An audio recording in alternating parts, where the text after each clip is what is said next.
நாம் ஜவ்வரிசி வச்சு நிறைய ரெசிபிஸ்லாம் பண்ணியிருப்போம். இந்த ரெசிபியும் பண்ணி பாருங்கள். ரொம்ப டேஸ்டியாக இருக்கும். ரொம்ப குயிக்காக முடிஞ்சிடும். ரொம்ப அவசரமாக ஏதாவது பண்ணணும் அப்படின்னு நினைக்கும்போது இந்த ரெசிபி நீங்கள் ட்ரை பண்ணலாம்.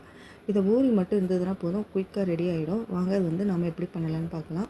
இதுக்கு நான் 250 கிராம் அளவு ஜவ்வரிசியை ஊற வச்சுருக்கேன். ஊற வைக்கும்போது அந்த ஜவ்வரிசி நம்ம எவ்வளோ போட்டிருக்கோமோ அந்த அளவுக்கு தண்ணி சேர்த்திங்கன்னா இந்த மாதிரி உதிரி உதிரியாக நமக்கு கிடைக்கும். தண்ணி வடிக்க கூட வேண்டாம், உதிரி உதிரியாக கிடைக்கும். 1.5 டம்ளர் அளவுக்கு நான் தண்ணி சேர்த்துருக்கேன். தண்ணி நல்லா கொதிச்சதும் இந்த ஊறின ஜவ்வரிசி அதில் சேர்த்துட்டேன். அவ்வளோதான் இதில் வேலையே. அதனால தான் சொன்னேன் ரொம்ப குயிக்காக முடிகிற ரெசிபி அப்படின்னு. இதில் வந்து தேவையான அளவு நீங்கள் உப்பு சேர்த்துக்கோங்க.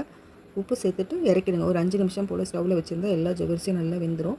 5 நிமிஷம் கழிச்சு நீங்கள் ஸ்டவ் ஆஃப் பண்ணிவிடுங்க. இதை இப்படியே சாப்பிட்றதுக்கு ரொம்ப நல்லாயிருக்கும். இன்னும் கொஞ்சம் ஹெல்த்தியாக வேணும் அப்படின்னு நீங்கள் விருப்பப்பட்டீங்கன்னா இதில் வந்து நம்ம ஒரு முட்டை சேர்க்கலாம். ஒரே ஒரு முட்டை வந்து நான் இதில் சேர்த்துருக்கேன்.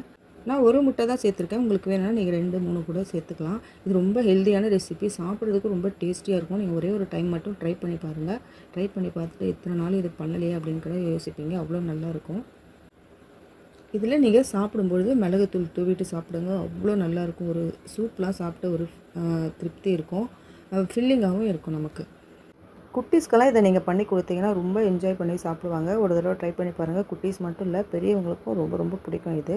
இதில் நம்ம வெஜிடபிள் வேணுனாலும் கலந்துக்கலாம். ரொம்ப சிம்பிளாக வேணும் போது நம்ம இந்த மாதிரி செய்து சாப்பிட்லாம். வெஜிடபிள் வேணுனாலும் வெஜிடபிள்லாம் வேக வச்சு இதில் நம்ம கலந்து சாப்பிடலாம். அப்படி சாப்பிடும்போது இன்னும் நல்லா ஹெல்த்தியான ஃபுட்டு நமக்கு கிடைக்கும்.